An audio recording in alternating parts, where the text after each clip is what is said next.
Hey everyone, my name's Nicole Conte and I am the host of the Sweet Success podcast. I am joined with Erica Wilson, a therapist at the Olive Branch Counseling Center, and Taylar Posey, a life coach with 4031 Life Coaching and Consulting right here in Alabaster, Alabama.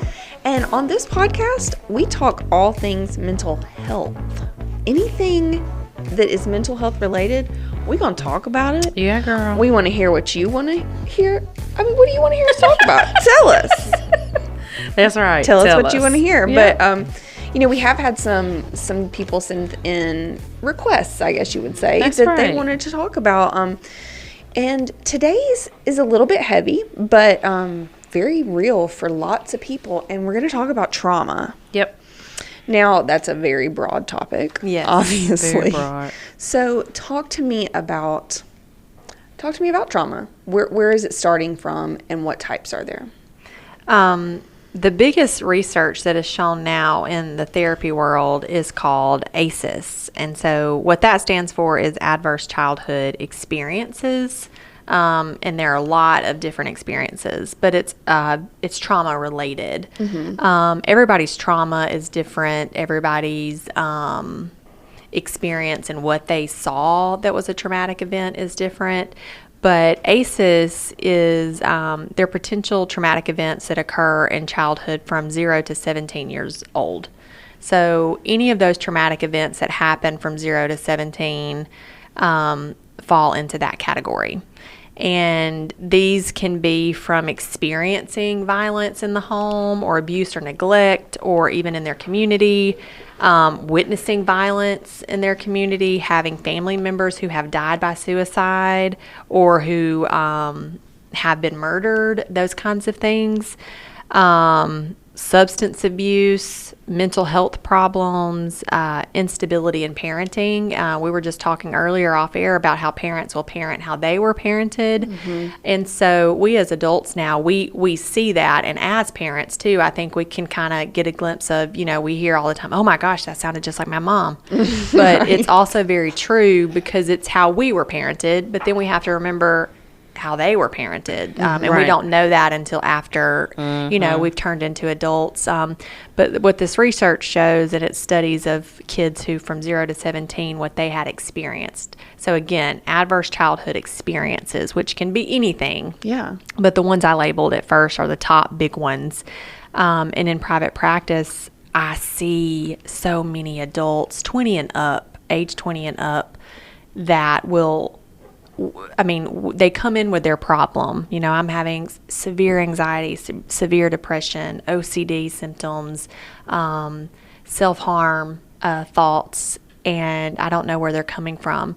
And almost every single time it comes from, we go all the way back to childhood or like young Erica. Who was I as a kid? Who was 8-year-old Erica? And every single time it goes back to childhood. Most of the time with every one of my clients, it goes back to what happened to them as a child, what they experienced as a child, or how they were parented as a child. And there's this wonderful book by a doctor and Oprah Winfrey called What Happened to You, if I could refer that out to anyone as a reference. So I use that mindset and technique when working with clients, what happened to you rather than what's wrong with you. Right. And I think a lot of people do think about, well, gosh, what's wrong with her? Like, why is she so anxious? Why is she so worried all the time? When really we should be thinking and asking ourselves and other people that we see who are struggling, I wonder what happened to them. And more than likely, we're going to go down the line of adverse childhood experiences of how were they raised? What environment did they grow up in? What have they experienced? Did they see a lot of violence? Was there substance abuse? Were their parents even around? And then all of a sudden we turn into these adults and we have to figure out how to do things on our own. And that's when, thankfully, people are becoming more open about talking about their mental health. Yeah.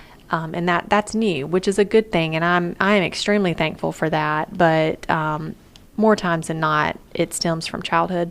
Yeah. You are an administrator, Taylar.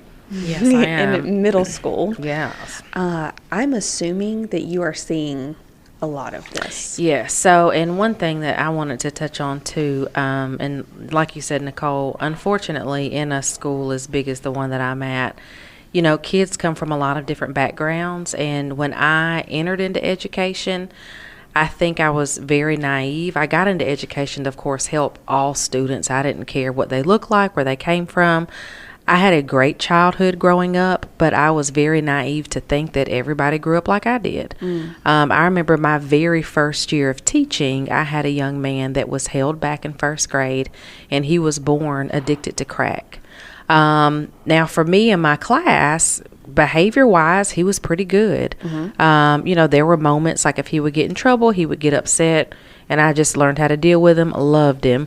But I think for those of us that are in education or that are around kids or just different people that did not grow up with us, we need to be very mindful of the different backgrounds that they may come from, because a lot of times if they have grown up in a background that we're unfamiliar with, they come to the table as young as, 4 or 5 years old entering school with a lot of baggage, with a lot of things that they have seen, and it shapes who they are and it shapes how they react to certain situations.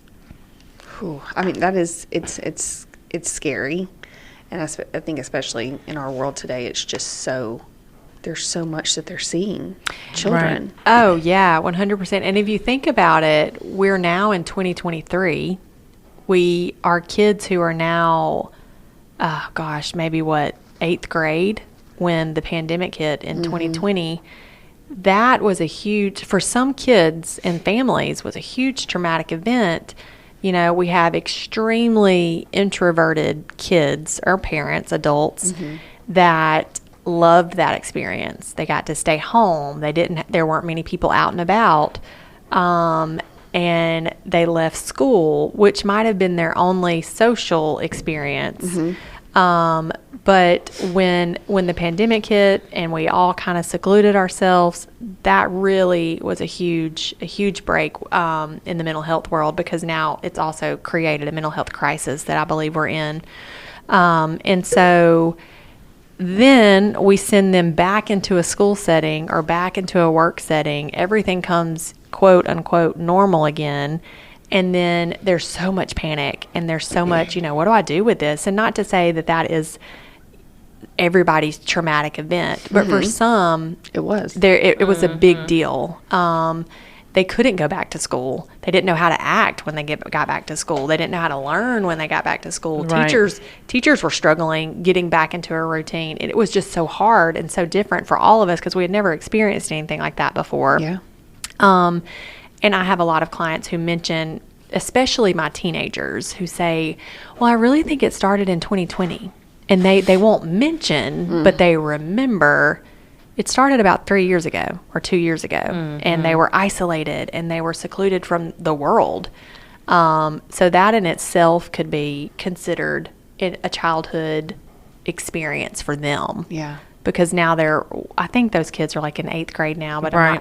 I'm not sure exactly on the age. But, that's 6th, 7th, and 8th grade for them. Those are major milestones for them in life.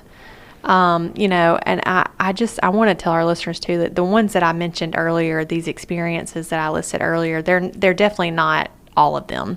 Right. Everybody's traumatic experience is very different, or any childhood experience is very different, and there are a lot more of them. But I do think COVID-19 brought something as well as far as contributing to this mental health crisis and trauma. Right. I agree. Absolutely. I think too, I was going to mention a situation that happened in my family. My older sister is about 15 years older than me, and she had a son, and when he was 6, unfortunately, he passed away. So technically he was my nephew, even though at the time I was 11 or 12. But going back to a couple of episodes ago, we talked about intrusive thoughts. And one of the things I shared was that some of my intrusive thoughts were, about my kids and what if something were going to happen. Well, unfortunately, because my nephew had a situation where he passed at such a young age, I could not help but to have those thoughts of, oh my gosh, what if something happens to my boys? He was 6 years old. What if something happens to my boys when they're 6? So as unrealistic to some people as it might be, it goes back to whatever happened in my life, or whoever else that might be listening, whatever happened in their life that was traumatic, that goes into your day-to-day in your present life, that shapes the way you think, and it shapes the way you try to protect yourself and your kids. So sometimes trauma, affects people differently. I've never sought counseling for any of the things that have happened in my life traumatically, but that does not mean that people should not seek help. I was young enough, and my parents were very supportive. We were all did a great job of talking things out. My mom is actually a counselor, so she talked with us just kind of as a family too. But if you do feel as though you can't move on, and a part of trauma can be those intrusive thoughts and just your feelings and things that happen on a day-to-day basis, you do need to try to seek help to be able to heal from those.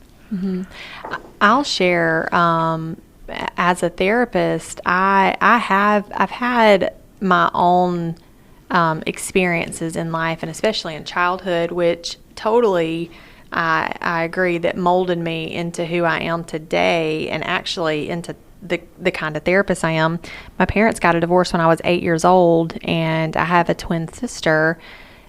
I immediately felt different when the divorce happened, and remember thinking, okay, I've got to go into survival mode at 8. And this was a long time ago. And I look at my twin sister and wonder why she didn't feel that way. But it was ingrained in me somehow that I was the helper. And I don't know, I don't know if it was just my personality type at 8 years old, or if it was just how I was parented and had always just taken on that role. But I do remember that being a very huge moment in my life, and a huge part of my own anxieties that I have. And I am not a therapist ashamed to talk about those kinds of things with my clients, because again, everybody's experience, everybody's trauma, everybody's anxiety, or whatever they're going through is different. It's not the same. But when it's appropriate to self-disclose about certain things, I will share some of those things with my clients, because I do want them to feel heard, and I do want them to feel like they aren't alone. And I sought therapy because I knew, wait a minute, something isn't quite right. I don't know why I'm thinking I have to take care of my mom, or I have to take care of my dad, I have to take care of my twin sister, I have to make sure everyone around me is happy, I have to make sure I'm such a rule follower in every aspect of life. So those are not all terrible qualities, but at 8 years old, it's not something a kid should be focusing on. Those kinds of thoughts aren't something that a kid should be just worried about every day. And so that turned into who I became for a long time, until I did seek help to say, what's going on? Like, why is this happening? And it took a therapist years and years ago to tell me, as a child, you didn't have the opportunity to just be a child and to enjoy childhood. And I would have never thought that I had a traumatic childhood. I never would have explained it as that. Right. But it was different. It was different than my friends, and it was different than everyone else's. But it did take me realizing, okay, my sister doesn't feel this way. My friends don't feel this way. They're not acting this way, which is why I wrote the book, I Have Worry Monsters in My Tummy, is because that's how I felt as a kid. And the kids I see as clients, I have to talk to their parents about that, because more and more kids you will see now talking about some worries and stuff that they have. Does not mean they've had some sort of traumatic event. But you are getting a glimpse into their reality, into their brain. But then you can question, like, what's happened? Like, what happened to you? What's going on? And then hear from them about what it may be. It may be something at school. Right. It may be something at home. It may be something that they saw at grandma's. Like, you don't know unless you ask them what happened. And then they're able to tell you, which is a lot of times what I find out when I ask my clients, well, what happened? When did this all happen? And then they're able to go into, well, I remember when I was 6 years old and my mom was making me fill out the bills and the checking. And that, and even though it's not traumatic, but it's their first memory that they have. And then that turns into what kind of relationship they had with their parents, which is okay. It's huge. I mean, so that was going to be my question was, some of the things you guys have talked about, like if a child was born addicted to drugs or you've had a messy divorce that your parents went through. I mean, those are things that you can pinpoint, like this is where my trauma started, right? Or this is the traumatic event I went through. But let's say you are in your 20s or 30s and experiencing some mental health struggles. You can kind of help as a therapist, as a life coach, pull out like, okay, where is that stemming from? Because like you said, I didn't think that I had a traumatic childhood, right? Right.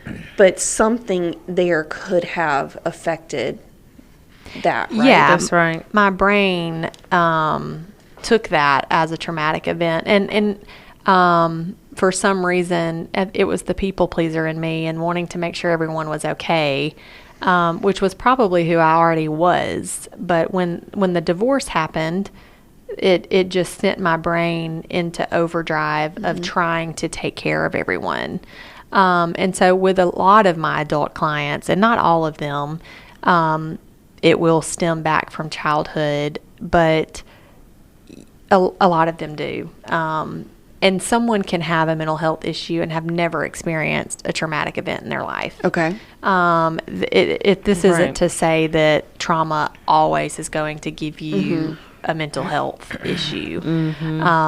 It's just something that with the adverse childhood experience, it's just a big thing right now to say, okay, this is why like 90% of the United States has a diagnosis of generalized anxiety disorder. We go back into childhood and we look and we dig and we research, where did this come from and what happened? And then we find out, okay, I can see where it started and now I have time to start healing from it, because you may not have even noticed it to begin with. Right. Yeah. And just talking through that with a therapist, a life coach, it's so helpful to dig into that past and then make a plan going forward, right? Right. Yeah, some people may never experience trauma ever in their life, which is awesome. Right. Some people don't experience it until they're adults, and sometimes they might be able to handle it better as opposed to how a kid may be able to handle it. But my parents got divorced when I was a freshman in college. So because I was older, I felt as though I dealt with it better. I was already out of the house. My little sister, her experience, might be a little bit different. She was still at home. We're 6 years apart. However, to this day, I mean, I can't lie and say it's, growing up with them together for most of my life. Yeah. It's different that they're not. I will not say that I have had a traumatic experience because of it. And that also might be because I was a little bit older as well. My older sister that I previously mentioned, she was shot and killed almost 10 years ago.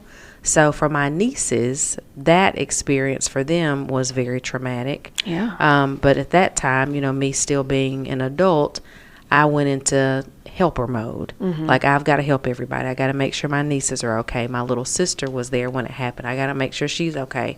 So kind of what Erica mentioned too, in my nature is to just help and be there for people. I don't know that I allowed myself to really grieve during that process. But again, grief also looks different for everybody. Traumatic experiences look different for everybody. Even though that was the most traumatic event that happened in my family's life, we've all handled it differently.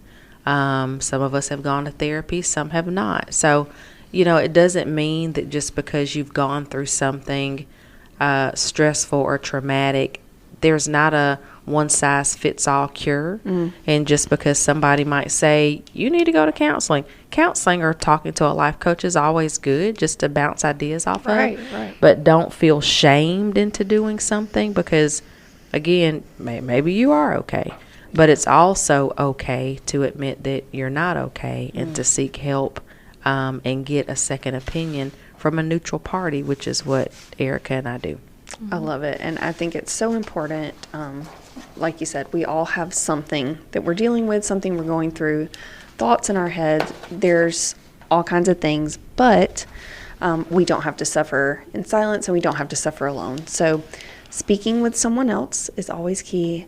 Guys, if you have anything that you would love to hear us discuss on this podcast, anything mental health related, we would love to hear from it. Thank you so much, Erica and Taylor. Thank you, Nicole.